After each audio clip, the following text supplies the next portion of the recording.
اقرأ باسم ربك الذي خلق خلق الإنسان من علق اقرأ وربك الأكرم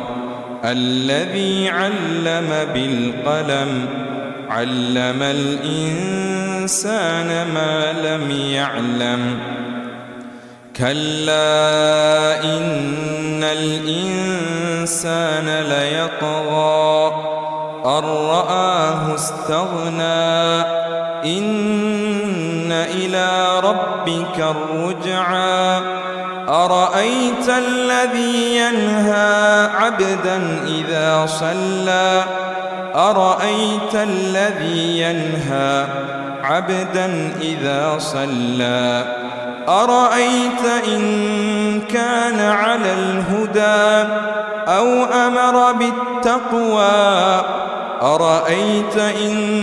كذب وتولى ألم يعلم